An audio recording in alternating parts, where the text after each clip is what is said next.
ഫിൻലൻഡിൽ പഠിക്കാൻ പോകുമ്പോൾ നിങ്ങൾക്ക് നിങ്ങളുടെ സ്പൗസിനെ ഇപ്പൊ കൂടെ കൂട്ടാൻ പറ്റും. അതും വെറും 60% മാത്രം മതി. ഇത് നോക്കേ, ഫിൻലൻഡില് പാർട്ട്നേഴ്സായിട്ട് പോയി പഠിക്കാൻ പറ്റുന്ന ഓപ്ഷൻസിനെ കുറിച്ചാണ് പറയുന്നത്. ഫിൻലൻഡിൽ പാർട്ണറായിട്ടൊക്കെ പോകാൻ പറ്റും. ആണേ 3 ഇയർ ബാച്ചിലേഴ്സ് ഉണ്ടെങ്കിൽ 60% ഉണ്ടെങ്കിൽ നമുക്ക് മാസ്റ്റേഴ്സിന് അപ്ലൈ ചെയ്യാൻ പറ്റും. ഞാൻ എന്തായാലും അപ്ലൈ ചെയ്യും. അല്ല, ഇതിപ്പോ നമുക്ക് ഒരുമിച്ച് പോകാൻ പറ്റും. അതല്ല ഇതിന്റെ highlight. Finland spouse friendly country ആയതുകൊണ്ട് ഇനി നമുക്ക് ഒന്നിച്ച് ട്രാവൽ ചെയ്യാനും പറ്റും. ആഹാ, അതുകൊള്ളാലോ. കൂടാതെ നിനക്ക് ഫുൾ ടൈം ആയിട്ട് വർക്ക് ചെയ്യാനും പറ്റും. എനിക്ക് പഠനത്തോടൊപ്പം തന്നെ പാർട്ട് ടൈം ആയിട്ട് വർക്ക് ചെയ്യാൻ പറ്റും.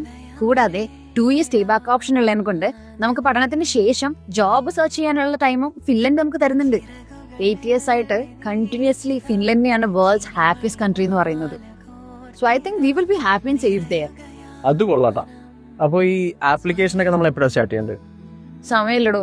21st ഡെഡ് ലൈൻസ് വരുന്നത്. അത് മേജർ യൂണിവേഴ്സിറ്റീസിന്റെ. പക്ഷെ few universities which is like ചില 1-2 യൂണിവേഴ്സിറ്റീസ് നമുക്ക് മാർച്ച് 31 വരെ അവൈലബിൾ ആണ്. ബട്ട് സ്റ്റിൽ ഇപ്പോഴേ ആപ്ലിക്കേഷൻ സ്റ്റാർട്ട് ചെയ്യണം. കേട്ടിട്ടെല്ലാം ഓക്കെയാണ്. പക്ഷെ നമുക്ക് ഈ ലിമിറ്റഡ് ടൈമിൽ ഒരു ട്രസ്റ്റഡ് ഏജൻസി കിട്ടും. അതല്ലേ ഞാൻ നേരത്തെ കാണിച്ചു തന്നെ. Lead study abroad, trusted and transparent expert to study abroad with financial assistance. അല്ല, എന്തിനാ ഇപ്പൊ വെയിറ്റ് ചെയ്യുന്ന? നമുക്ക് സ്റ്റാർട്ട് ചെയ്യാം. ഓക്കെ. സോ നിങ്ങളും എന്നെ പോലെ പാർട്ട്ണറിനായിട്ട് വിദേശത്ത് പഠിക്കാൻ പോകാൻ പ്ലാൻ ചെയ്യുന്നവരാണെങ്കിൽ ഫിൻലൻഡിലേക്ക് വിട്ടോ. ഡെഡ് ലൈനിന് മുന്നേ തന്നെ അപ്ലൈ ചെയ്തിട്ട് പെട്ടെന്ന് ആയിക്കോട്ടെ. അപ്പോ ലീഡ്സിൽ കണക്ട് ചെയ്യാൻ മറക്കണ്ട.